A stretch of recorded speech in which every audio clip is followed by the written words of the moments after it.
What's going on, everyone? It's Doug Dagnabbit from Modern Warzone and modernwarzone.com, and in today's video we're going to be covering the year anniversary of Warzone. That's right, it's actually been an entire 365 days since we got Call of Duty Warzone, which originally released on March 10th of 2020, and what a wild ride it's been. But surprisingly, we haven't had that much content when it comes to map changes. In today's video, we're actually going to go through each individual season cinematic that they've released, and we're going to break down what was new, what was leaked, what was rumored, what has and hasn't happened. And then for our next video, we'll probably go into the future of Verdansk and what's going to happen at the end of Season 2. So put on your tinfoil hats, buckle up. We're going to be going through the history of Warzone and everything that's happened with it. This should be a fun ride.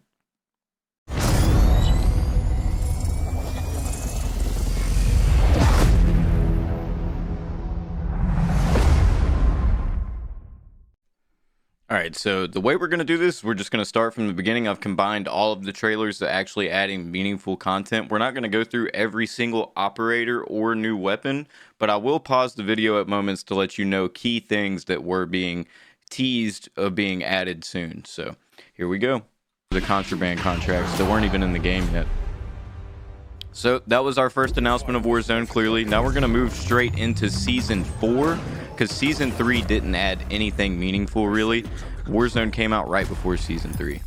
Alright, we're going to pause right here, because you just saw a couple meaningful things. They showed Victor Zakhaev, who ends up being a main part of the story, and they also showed Al-Assad, who we have not got a confirmation of who he is or what he's doing yet. We know he's heavily involved with Verdansk. And they also showed the bunkers, and the bunkers led to the Bunker 11 Easter egg, like the Mud Dropper, the first ever Easter egg for Warzone. And it also led to the Black Ops Cold War reveal, where we found the Nuke in Bunker 10 and the statue inside of, I think it was Bunker 1. But let's get back to the video. Bloodism. It's time to set things right. 141. It's almost like they highlight the stadium on purpose in a lot of this. This is when we got Warzone Rumble, which was a cool mode, even though it's basically a LTM. I don't understand why they have so many LTMs and don't leave more modes available. We also got Juggernauts, which ended up being a big problem later with people learning how to speedrun the Easter egg, basically, and get a Juggernaut, as well as the Juggernaut glitch, which allowed you to infinitely spam Juggernauts and have as many as you wanted. We wanted to make a video on that. We never got around to doing it, but it was pretty ridiculous. And that's pretty much what Season 4 brought you. And now we're going to get into when each our own force. Who is Join this? the Armistice. Join This is, the Armistice Alliance. Stand up for your Jesus, how can I not remember their name right now? Shadow Company. Okay, Shadow Company, which is actually interesting, because if you remember in Modern Warfare 2, General Shepard was working with Shadow Company towards the end. So it was interesting they brought them back. When we first heard Lurch's voice, we almost a bunch of people thought it could be Shepard, but it's not. This is also when we were introduced to the shittiest skin in the entire game, Rose. So round of applause for her. Shadow Company has action. Nobody knew that she would be the most hated skin in Verdansk a few months later. So I ask you, who do you want to be? And who do you want on your team? Join us. We also got Velikan with Lurch and Rose. That was on August 5th. And now we're going to actual Season 5, which Season 5 was the largest content update Warzone's ever gotten. We got a train. We got the opening of the stadium. I believe midway Season 5, we started to get teases about the subway system, or actually that was Call of Duty League that accidentally leaked that. But we got a ton of content for Season 5. A ton. We got a new Easter egg with the opening of the stadium you're about to see, so that's the second Easter egg in the history of Warzone. That Easter egg rewards you with the Enigma blueprint, which we have a video that you'll be able to click up top right above the video here. Also, if you guys have any questions about any of this, be sure to leave a comment. And now this is a part where I goofed on Twitter. I saw this of the train, and I remember seeing that it had a turret on it, and I thought that it would have manable turrets, but it was really just a Somebody put down a shield turret.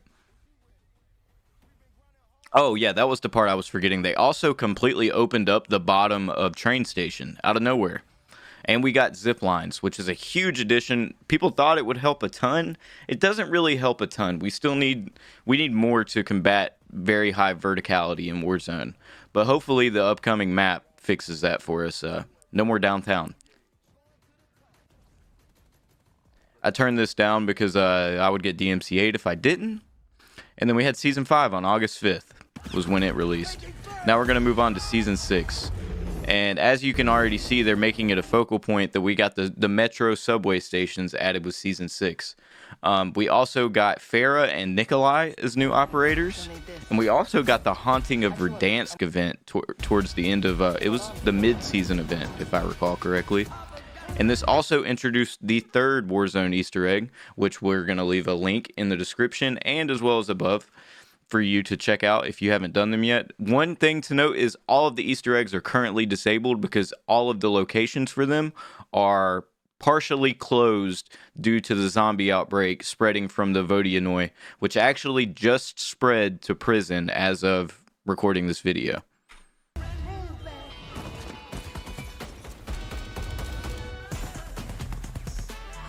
I mean, the subway station honestly was disappointing. We also got Armored Royale. A lot of people forgot about that, but they recently they tried to run it back and they couldn't do it. Yet again, they could not do it because of the invincibility and invisibility glitch that was caused by the mounted machine guns. We saw the same issue with attack helicopters later on. And then now we're getting a first look at nighttime Verdansk. And this was for the Zombie Royale mode, as well as there was just a, I forget the name of it. It might have been like Shadowfall or something. I can't quite remember. But we originally thought that the subway system was going to be like you could run from point to point, but no. And now, here we go with by far the coolest thing that Warzone did the entire time since it's released was the Halloween event, The Haunting of Verdansk. And I'm just going to be quiet for this one because this trailer is awesome.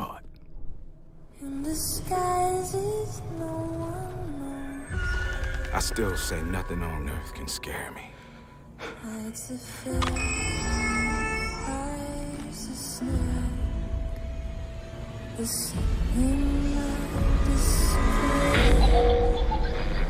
But this...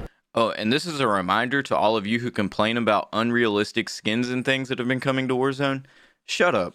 Look at this event. We were playing as Billy the Puppet from Saw and Leatherface from Texas Chainsaw Massacre, and there were zombies that could leap hundreds of feet like they never have in Call of Duty. Just calm down. Remember that you play video games for fun. Enjoy yourself sometimes. This was straight from hell. Go check that out.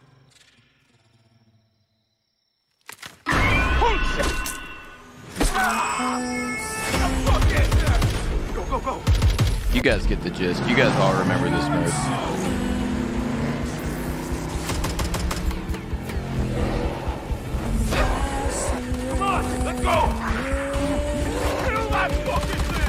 That mode was so lit, dude. Leave a comment down below if you got any wins in Zombie Royale, because I did not. It was very, very difficult with how many people were coming back in. Got a lot of second and third places, though. Let's go, let's go!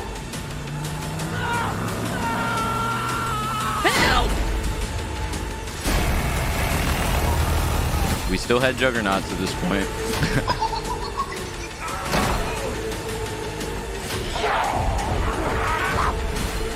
Also, really, juggernauts weren't the biggest issue in Warzone until they added the maintenance station Easter egg I mentioned earlier, because you could do that in like 4 to 5 minutes. Bunker 11, much more difficult. And they also were in regular bunkers at the time. They had to take them out of the regular bunkers. There was no option. My brothers.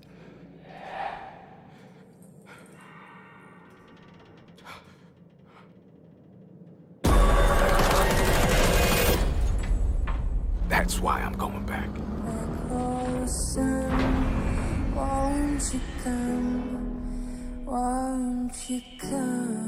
By far the best thing that Warzone has ever had.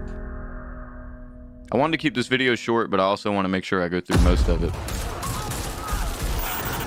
And now we're on to the Cold War and the introduction of Stitch, one of the most badass characters in all of Warzone. And he has a current feud with Adler, because Adler took his eye in revenge for Weaver. This is when we got Rebirth Island, which a lot of people have differing opinions on it. Oh, hold on, we're gonna have to turn this one down. We can't listen to this one. It's got too good of a song. But we had Rebirth Island, as you can see, which is one of my favorite additions. I mean, of course, it's just Alcatraz reskinned, but it's honestly non-stop action, number one. You can hop in and out of a game easily, and, you know, it's just not as sweaty of an experience. Like, I know if you're trying to be number one in the world, everything is sweaty, but at least on Rebirth, you feel like you can just frag out, have a good time, and if you die, you'll be back in 20 seconds. No big deal. As you can see, Adler takes his eye, they go into the mall, they run into a trap set by Stitch. Stitch ends up kidnapping Adler, as we see at the beginning of Season 2. Something that you're not going to see here in the Season 2 trailer is that we also have a new dock up at the dam. I'll leave a link in the description to the tweet of a video showing that. It's just a little dock.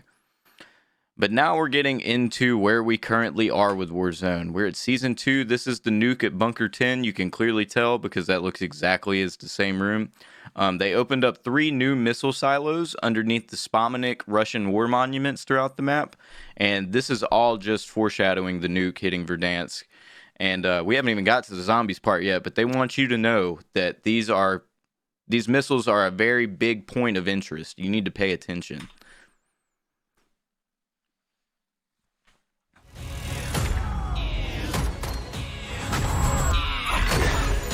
We got Outbreak, but that really doesn't have much to do with Warzone. As you saw by the Outbreak event, it was pretty much just characterized by the Vodyanoi, as we see here, crash landing in Verdansk with zombies on it. And those zombies have now, as of today and recording this video, spread to the prison. So we are now in a new state. That's the end of all of them, you know?